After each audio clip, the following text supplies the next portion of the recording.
Hello दोस्तों, मैं रजनी आपका स्वागत करती हूँ आपके अपने चैनल जिसका नाम है अद्भुत और अनमोल वचन। दोस्तों, आज मैं थोड़ा सा उन लोगों से बात करती हूँ, जैसा मैंने अपनी पहली वीडियो में बताया था कि परमेश्वर का वचन हमारी आत्मा के लिए किस तरह से भोजन के रूप में कार्य करता है। हमें एक दूसरे की मदद करनी चाहिए, हमें जो हमारे आसपास जानवर हैं उनकी भी हेल्प करनी चाहिए। उसी तरीके से दोस्तों, आज मैं बात करना मांगती हूँ उन लोगों से कि जो हमारी जवान जो यंग पीढ़ी है, मैं उनसे बात करना चाहती हूँ, क्योंकि इस समय हमारे घर में हमारे आसपास बहुत से ऐसे बुजुर्ग हैं और आप सभी को ऐसे घर जरूर मिलेंगे।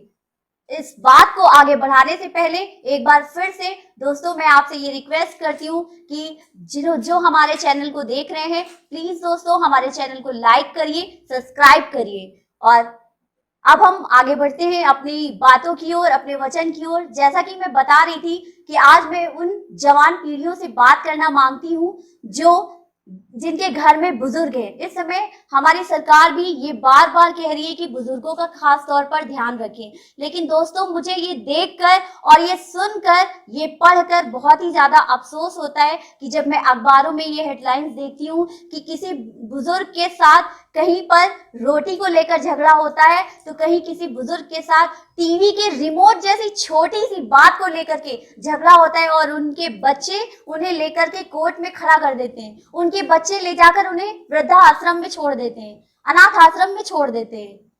मेरे दोस्तों, मैं बोलना मांगती हूँ आपसे, मैं थोड़ा सा समय आपसे मांगती हूँ कि आप इस बात को थोड़ी देर बैठकर सोचिए और इस बात पर विचार करिए कि क्या आप जो ये कर रहे हैं, क्या ये सही है। दोस्तों, सिर्फ ज्यादा नहीं, सिर्फ 1 मिनट दीजिए अपने आप को और इस बात को सोचिए, जरा गौर से सोचिए कि क्या ये सही है कि जो आप अपने पेरेंट्स के साथ कर रहे हैं। परमेश्वर के 5वें वचन के अनुसार मेरे दोस्तों, परमेश्वर ने हमें पृथ्वी में आने से पहले 10 आज्ञाएं दी थी और जिनका जिक्र आपको हर जगह मिलेगा। मैं आपको बाइबल के अकॉर्डिंग बताती हूँ।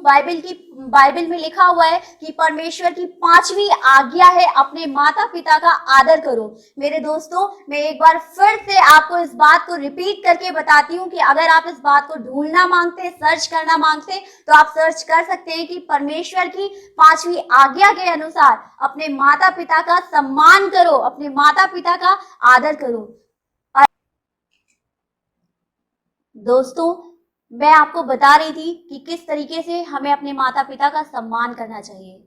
इस बात को आगे बढ़ाने से पहले दोस्तों एक बार मैं फिर से आपसे कहती हूँ कि प्लीज मेरे चैनल को जिन लोगों ने लाइक और सब्सक्राइब कर दिया है उनका बहुत बहुत बहुत बहुत ज्यादा धन्यवाद, और जिन्होंने नहीं किया है या जो हमारे चैनल पर अभी न्यू व्यूअर्स हैं, प्लीज प्लीज मेरे चैनल को लाइक करिए, सब्सक्राइब करिए, शेयर करिए और ज्यादा से ज्यादा कमेंट करिए कि आपको ये वीडियो कैसी लगी, ताकि आप हमारे चैनल में अच्छे अच्छे वचनों को जानने के लिए, अच्छी अच्छी बातों को जानने के लिए और ज्यादा मुझे एनर्जी मिलती रही, क्योंकि आपके लाइक और सब्सक्राइब से, आपके एक कमेंट से मुझे बहुत ज्यादा एनर्जी मिलेगी। इस बात के लिए एक बार फिर से मैं आपको बहुत बहुत धन्यवाद बोलती हूँ। और अब मैं अपने वचन में आगे चलती हूँ। जैसा कि परमेश्वर का वचन बता रहा है कि आप परमेश्वर की 5वीं आज्ञा, अपने माता और पिता का सम्मान करो, अपने माता और पिता का आदर करो।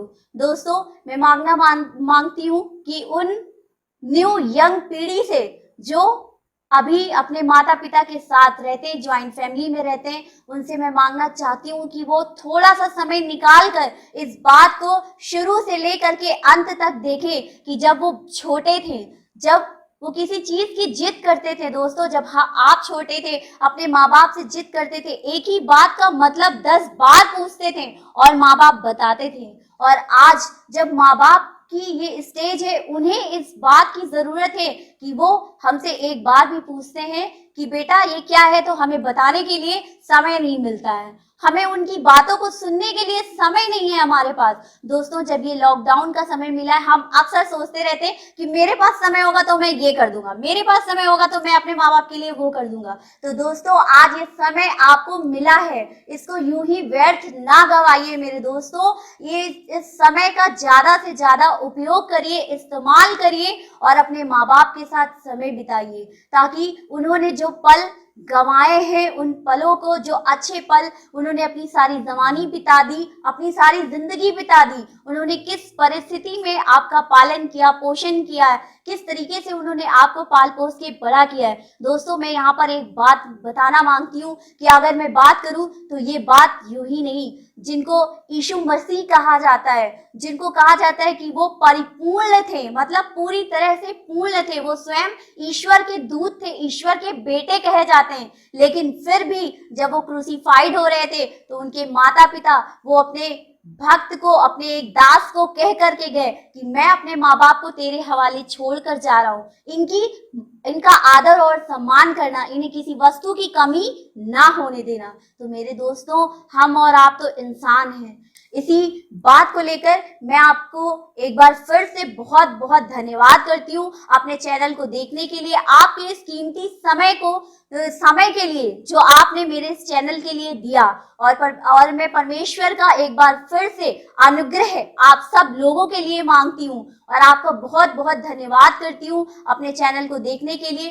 प्लीज प्लीज दोस्तों, मेरे चैनल को लाइक और सब्सक्राइब करना ना भूलिएगा। और जो मेरे चैनल्स पे न्यू है वो फिर से मेरे चैनल को लाइक करें, सब्सक्राइब करें और कमेंट करके दोस्तों प्लीज मुझे बताइएगा कि आपको मेरी ये वीडियो कैसी लगी, ताकि मुझे पावर मिले और मैं आपको और अच्छे अच्छे वचन, अच्छी अच्छी बातें आपके सामने दोस्तों लेकर के आऊं। इसी के साथ बहुत बहुत धन्यवाद। Bye bye. Praise the Lord.